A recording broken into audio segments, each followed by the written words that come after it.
नमस्कार दोस्तों, कैसे हैं आप सब। आई होप आप लोगों की पढ़ाई अच्छी चल रही होगी। अभी पटवारी के भी एग्ज़ाम है और अभी 21 मई को हमारा MPPSC प्रीलिम्स का एग्ज़ाम भी है, तो पढ़ाई जमकर चल रही होगी। मेरा नाम शीतल चौहान है और मेरे यूट्यूब चैनल पे आप सभी का स्वागत है।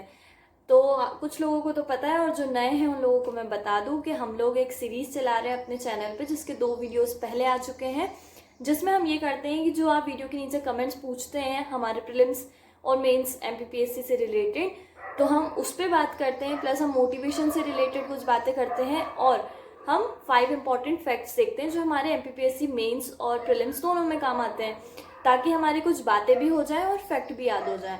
तो अगर आप नए हैं तो आप मेरे वो 2 वीडियोस भी देखिए और आज का सेशन शुरू करते हैं। तो आइए बात करते हैं पहले प्रश्न पर। पहला प्रश्न है कि मैम आप डेली टारगेट्स दे दिया कीजिए और हमसे पूछ लो नाइट में कि हमने वो किया या नहीं। तो पहली बात कि सबको मतलब सब लोग अपने अकॉर्डिंग ही चीज़ें पढ़ते हैं। अभी कोई दूसरा सब्जेक्ट पढ़ रहा होगा और कोई बच्चा कोई और सब्जेक्ट पढ़ रहा होगा।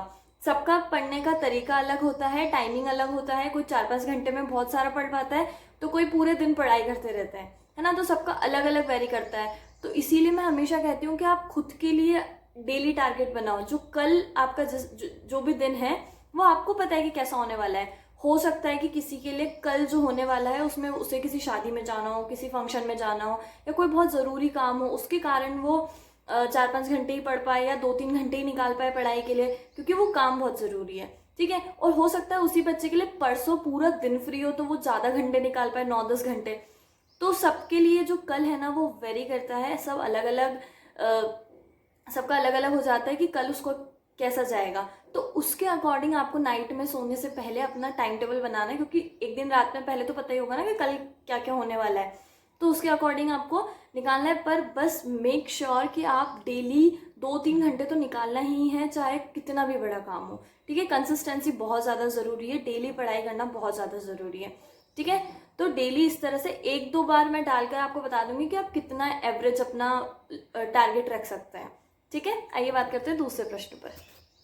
MP करंट अफेयर्स के लिए आप कोई सी भी मैगजीन ले सकते हैं। आपको बुक स्टोर पे जाना है, बोलना है कि MP करंट अफेयर के लिए बुक दे दो।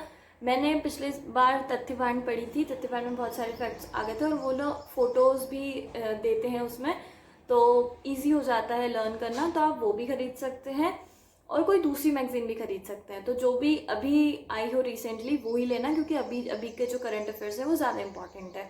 ठीक है। अभी पिछले 1 साल के। तो डेली वीडियो डालना थोड़ा सा मुश्किल है, क्योंकि मुझे भी पढ़ाई करनी होती है। प्लस ये जो वीडियो मैं शूट कर रही हूँ उसको एडिट करना, ये सब मुझे ही करना होता है। तो थोड़ा बहुत टाइम कंज्यूमिंग हो जाता है, मतलब बहुत ज़्यादा इसमें टाइम देना पड़ता है इस वीडियो को एडिट करने में, इसका थंबनेल बनाने में। तो उससे पढ़ाई डिस्टर्ब हो जाती है, तो पढ़ाई भी करनी होती है। तो बहुत ज़्यादा ऐसे हो जाता है कि चीज़ें टाइम लेती हैं। तो डेली करना थोड़ा मुश्किल है। फिर भी मैं बहुत ट्राई करती हूँ कि जल्द से जल्द वीडियो डालूँ, और इसके लिए आप मुझे थोड़ा मोटिवेट कर सकते हैं। मेरे वीडियोस को अपने फ्रेंड्स के साथ शेयर कीजिए, ताकि मुझे मोटिवेशन फील हो कि हाँ, लोग मुझे देखना पसंद कर रहे हैं, मैं लोगों के काम आ पा रही हूँ। ठीक है। किसी बच्चे ने पूछा है कि मैम आप इंदौर से हैं क्या और आपके हैंड रिटन नोट्स मिल जाएंगे। तो पहली बात कि मैं राजगढ़ डिस्ट्रिक्ट की रहने वाली हूँ, मेरा होम टाउन राजगढ़ है। प्लस कभी कभी इंदौर आना जाना भी लगा रहता है। पर जो हैंड रिटन नोट्स की बात आप कर रहे हैं ना, वो मैं मतलब आपको सजेस्ट करूँगी कि खुद के जब हम नोट्स बनाते हैं ना, वो ही आपके काम आते हैं। दूसरों के, मेरे जो हैंड रिटन नोट्स हैं वो आपको समझ में ही नहीं आएंगे, क्योंकि मुझे पता है कि मैंने वो जो शॉर्टकट लिखा है वो किससे रिलेटेड लिखा है। वो शब्द पढ़ के मुझे वो पूरी लाइन याद आ जाएगी, पर आपको नहीं समझ में आएगा। इसीलिए आपको अपने नोट्स खुद को बनाने पड़ेंगे, और वो भी शॉर्ट में, ऐसे कि वो एक शब्द पढ़ के आपको पूरी चीज़, पूरी कहानी याद आ जाए, क्योंकि वो आपने उसको लिखा है। और जब आप खुद एक बार लिख दोगे ना तो चीज़ें आसानी से याद हो जाएंगी। लिखने से बहुत सारी चीज़ें याद हो जाती हैं और ऐसा लोड भी नहीं रहता कि मुझे याद करना है। बस एक बार लिख कर और छोड़ दो। एक बार चीज़ें पढ़ो और पढ़ते टाइम जो भी चीज़ें अच्छी लग रही हैं कि हाँ ये इंपॉर्टेंट है, ये आ सकती है।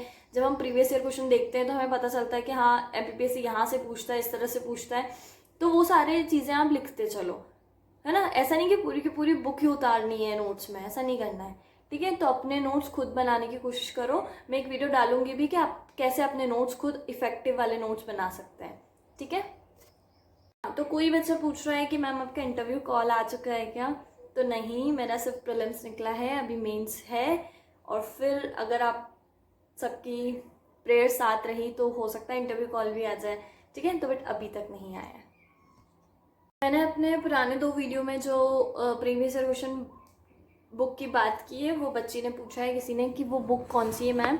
मेरे पास पुणेकर की है या जो भी उनके पास है, तो ये वाली बुक है मेरे पास।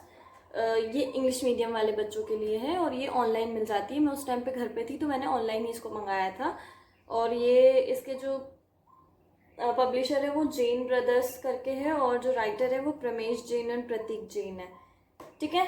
तो ये बुक है। अभी तो रिसेंट वाली आ गई होगी ना, जिसमें जो अभी नए वाले पेपर्स हैं वो भी जुड़ गए होंगे, तो वो वाली खरीदो। और प्लस आप कोई सी भी पब्लिकेशन की बुक खरीदो, थोड़ा बहुत एरर तो सब में रहेगा और वो आपको समझ में आ जाएगा पढ़ने से। बाकी 95 to 96% करेक्ट रहती हैं सारी पब्लिकेशन की, तो आप कोई सी भी खरीद सकते हो। पर ये ध्यान देना कि वो एक्सप्लेनेशन के साथ हो, ठीक है। आंसर भी लिखा हो और एक्सप्लेनेशन भी नीचे दिया हो, उसका विस्तार भी बताया हो, ताकि आपको आसपास की चीज़ें भी याद हो जाए उसको पढ़ने से। और दूसरी बात, सब्जेक्ट वाइज लेना, मतलब हिस्ट्री के क्वेश्चन एक साथ दिए हों, ज्योग्राफी के एक साथ दिए हों, ताकि आपने जैसे ही एक सब्जेक्ट कंप्लीट किया आप वैसे ही उसके प्रश्न लगा लो, ठीक है। तो ये 2 चीज़ ध्यान रख रही है, बाकी पब्लिकेशन कोई भी हो नहीं मैटर करता है, ठीक है। ये अब देख लेते हैं 5 इंपॉर्टेंट फैक्ट्स जो हमारे प्रीलिम्स मेंस में काम आएंगे। ये है ना, हम लोग प्रीवियस ईयर क्वेश्चन की बुक से ही कर रहे हैं, ताकि जो पहले पूछे गए हैं वो चीज़ें हमारी पहले कवर हो जाए, क्योंकि एमपीपीएससी रिपीट करता है क्वेश्चंस, ठीक है। और ये इंपॉर्टेंट है सारे। तो पहला प्रश्न है कि 3rd बैटल ऑफ पानीपत कब हुई थी। तो इसका प्रश्न है 14 जनवरी 1761। प्लस इसमें जो एक्सप्लेनेशन है ना, उसमें दोनों फर्स्ट और सेकेंड भी बता दी, ताकि बच्चों का चीज़ें कवर हो जाए। तो 3rd बैटल तो हुई थी 1761 में, ठीक है। और सिर्फ ईयर नहीं, आपको डेट भी पता होना चाहिए, क्योंकि इन्होंने ईयर तो सेम दिया है 2 में, डेट में भी गेम की है, ठीक है। तो एग्जैक्ट डेट भी पता होनी चाहिए कि 14 जनवरी 1761 में 3rd बैटल हुई थी। किस किस के बीच में हुई थी? अहमद शाह अब्दाली और मराठास के बीच में, ठीक है। तो फर्स्ट बैटल कब हुई थी? फर्स्ट बैटल हुई थी 1726 में, बाबर और इब्राहिम लोदी के बीच में, ठीक है। बाबर और इब्राहिम लोदी कौन जीते थे? बाबर जीत गए थे, ठीक है। तो फर्स्ट बैटल हुई थी 1526 में। अब सेकंड बैटल पढ़ लेते हैं। सेकंड हुई थी 1556 में। पहली कब हुई थी? 26, सेकंड 56, ठीक है। 15-15 सेम है। और किस किस के बीच में हुई थी? हेमू और बेरम खान। तो ये तीनों बैटल आप कमेंट सेक्शन में एक बार लिख दोगे ना, टाइप कर दोगे, तो आपको चीज़ें भी याद हो जाएंगी। तो ये 3 बैटल्स है, ठीक है। तो ये 3 फैक्ट हो गए। चौथा फैक्ट याद करते हैं कि जो कौन सा एक्ट है जिससे ब्रिटिश की मोनोपोली खत्म हो गई थी ट्रेडिंग करने की, है ना। तो ये भी बार बार पूछा जाता है प्रश्न। तो वो एक्ट है चार्टर एक्ट 1813, ठीक है। चार्टर एक्ट 1813, ये हो गया हमारा 4th फैक्ट। अब आज के लास्ट फैक्ट पे बात करते हैं कि किसने गदर पार्टी को फॉर्म किया था। तो वो थे लाला हरदयाल, इन्होंने गदर पार्टी बनाई थी, ठीक है। कहाँ पर बनाई थी? सैन फ्रांसिस्को में, और वो भी 1913 में। तो ये एक्सप्लेनेशन भी आपको पढ़ना है साथ में। तो ये हो गए हमारे आज के 5 facts. Thank you so much. मेरे चैनल को सब्सक्राइब कर लीजिए और वीडियो को लाइक कर लीजिए।